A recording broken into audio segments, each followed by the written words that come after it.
Oke, baik. Salam sejahtera untuk kita semua. Apa kabar kamu pada hari ini? Nah, saya harap kamu tetap dalam keadaan baik walaupun proses pembelajaran kita menggunakan pembelajaran jarak jauh menggunakan aplikasi. Saya harap dan saya yakini ini tidak akan, walaupun jarak jauh, tidak akan mengurangi tingkat semangat dan belajar kamu, karena kamu masuk ke SMA Masehi merupakan salah satu cita-cita ya, keinginan kamu. Kamu beruntung bisa masuk karena ketatnya persaingan, sehingga ini akan memotivasi kamu untuk tetap semangat dalam belajar. Oke. Kita masuk ke materi kita. Materi kita itu ada pada halaman 11. Semua perhatikannya, itu ada pada halaman 11. Pada halaman 11 kita masuk ke poin E. Sampai sini coba semua dibuka bukunya, halaman 11.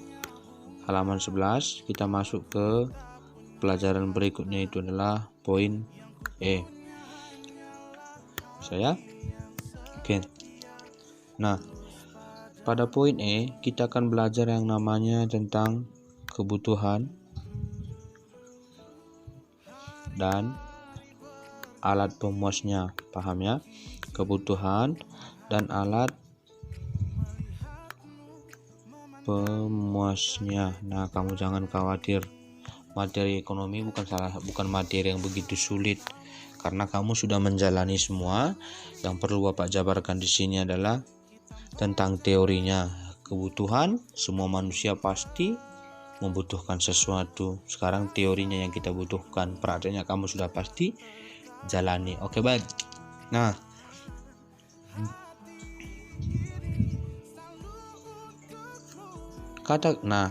Kebutuhan, apakah itu sebenarnya pengertian dari kebutuhan? Ayo, ada yang bisa?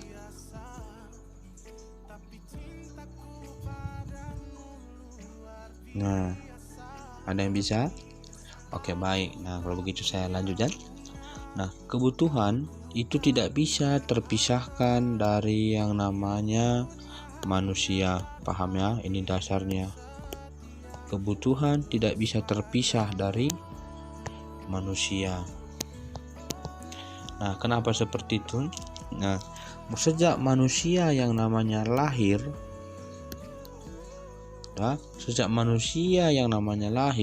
sampai manusia nantinya namanya wafat atau meninggal ya. Ini sudah pasti mempunyai kebutuhan. Paham ya? Sejak manusia lahir sampai manusia nanti meninggal atau wafat sudah pasti mempunyai kebutuhan. Sekarang pengertian kebutuhan itu sendiri apa? Mulai dari lahir sampai wafat, kita tarik ke satu kesimpulan, pengertian kebutuhan itu sebenarnya apa? Oke. Kebutuhan itu sendiri adalah segala sesuatu. Paham ya? Segala sesuatu ya kan, dari lahir sampai wafat. Berarti ada segala sesuatu yang dibutuhkan. Bisa ya? Segala sesuatu yang dibutuhkan manusia untuk, paham ya? Untuk melangsungkan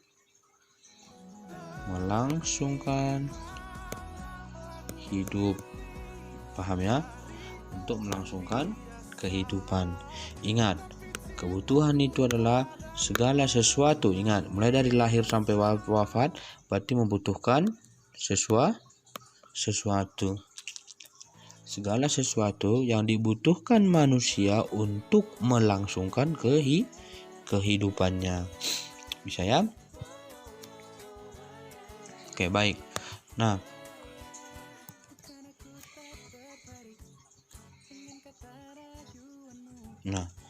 Kebutuhan itu sangat banyak ya. kebutuhan itu sangat banyak kita golongkan ya. Nah, kebutuhan itu sangat-sangat banyak. Mulai dari kebutuhan 1, kebutuhan 2, kebutuhan 3 sampai nanti yang namanya kebutuhan tidak terbatas. Paham ya? Nah, sampai kebutuhannya tidak terbatas. Sekarang kita golongkan dulu. Golongan manakah kebutuhan? Klasifikasi kebutuhan itu apa? Nah, oke, kita masuk yang ke A. Oke. Nah, kebutuhan kita masuk ke yang A. Kebutuhan yang pertama berdasarkan intensitasnya. Paham ya? Nah, yang pertama adalah kebutuhan menurut intensitasnya, yang kedua kebutuhan menurut waktu, sedangkan yang ketiga kebutuhan menurut sifat, sedangkan yang keempat itu adalah kebutuhan menurut subjek. Paham ya? Nah, sifat dari intensitas, ada waktu, ada sifat, ada subjek. Sampai sini dulu paham? Oke, baik. Sekarang kita pecah satu-satu. Kita bedah satu-satu. Nah, kamu pasti bisa membagi sesuai dengan buku kita.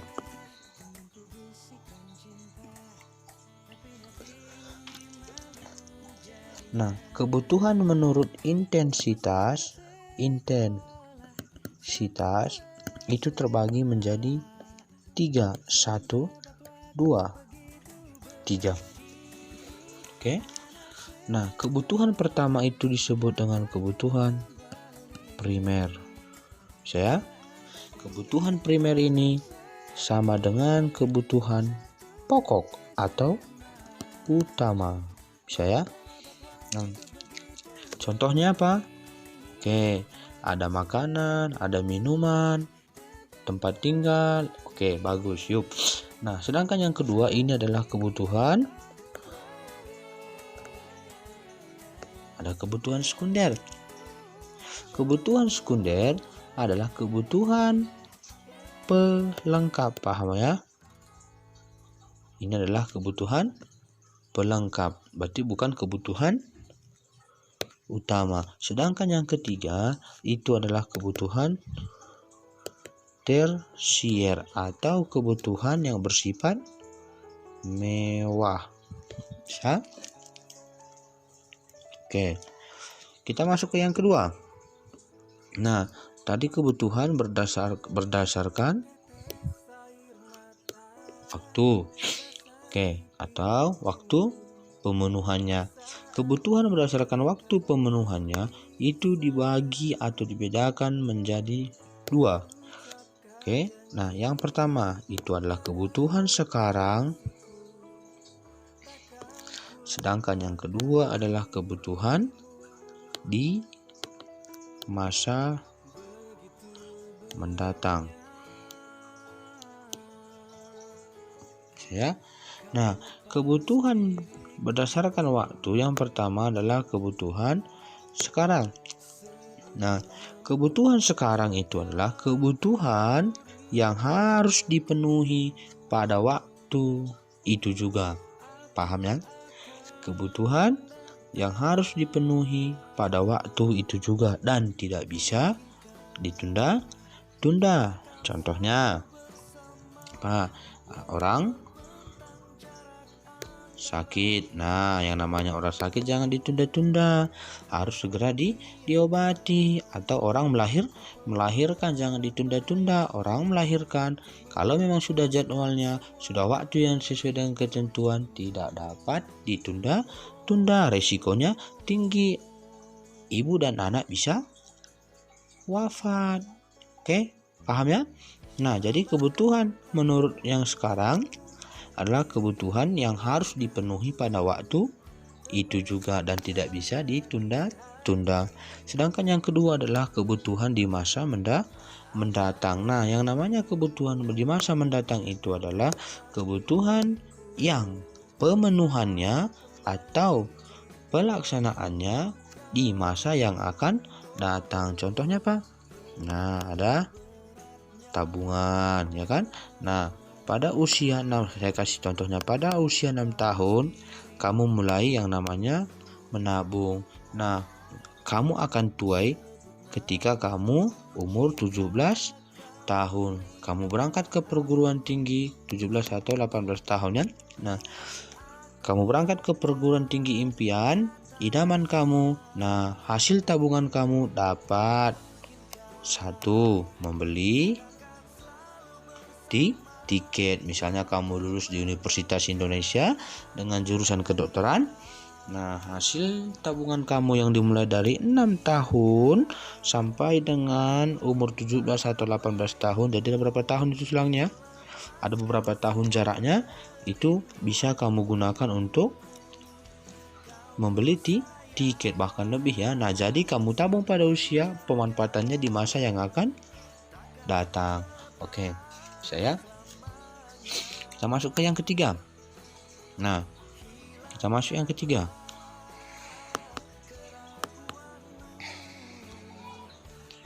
Nah, yang ketiga itu berdasarkan sifat. Saya nih, kebutuhan berdasarkan sifatnya. Berdasarkan sifatnya, kebutuhan dibedakan menjadi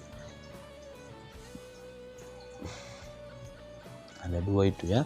Oke, kita coba. Kebutuhan dibedakan menjadi A. Kita lihat. Nah, kebutuhan dibedakan menjadi 2. Yang pertama itu kebutuhan jasmani. Paham ya? Kebutuhan jasmani. Nah, apa itu kebutuhan jasmani?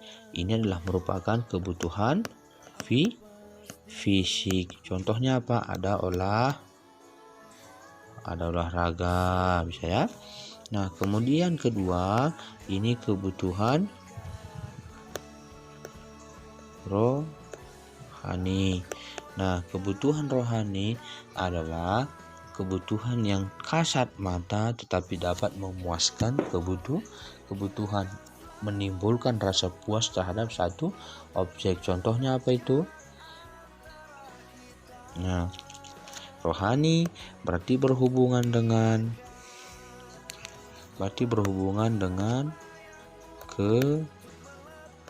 kejiwaan. Paham ya?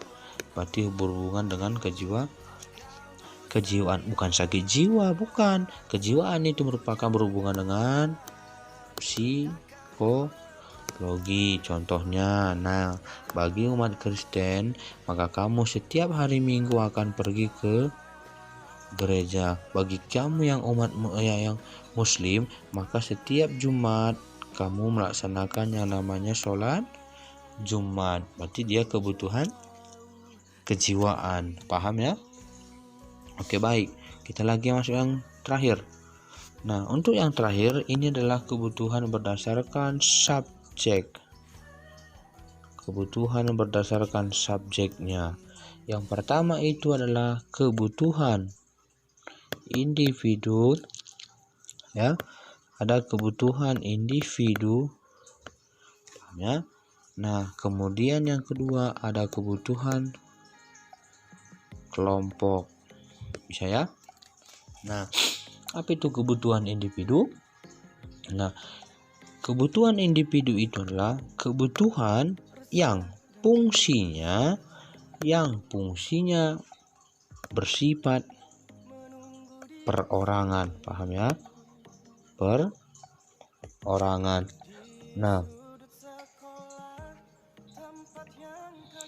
kalau namanya sudah perorangan, pasti antara A dengan B itu pasti tidak sama kebutuhannya.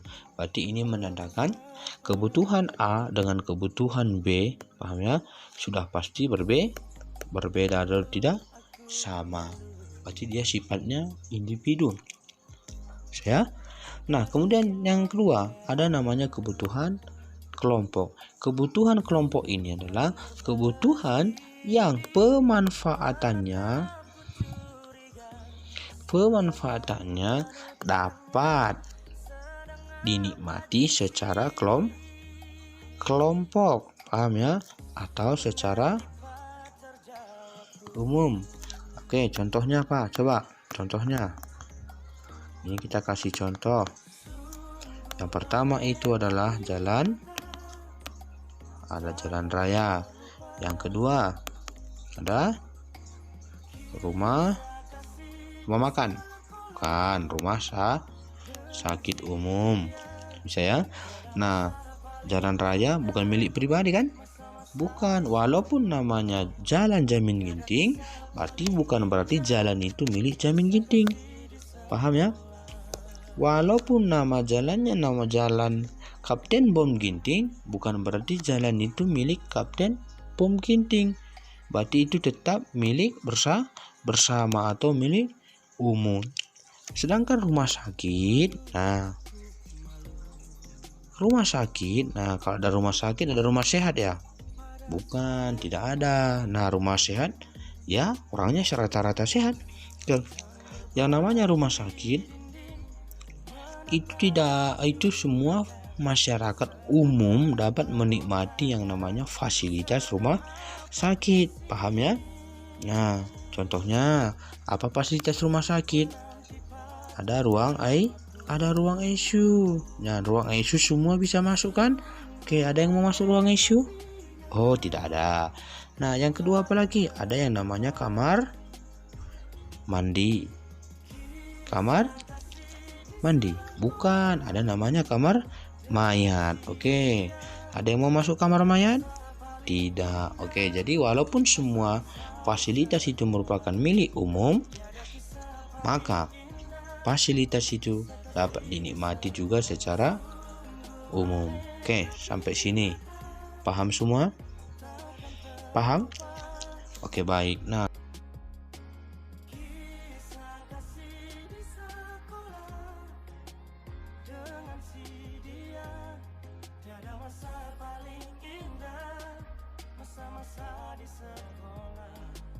tiada kisah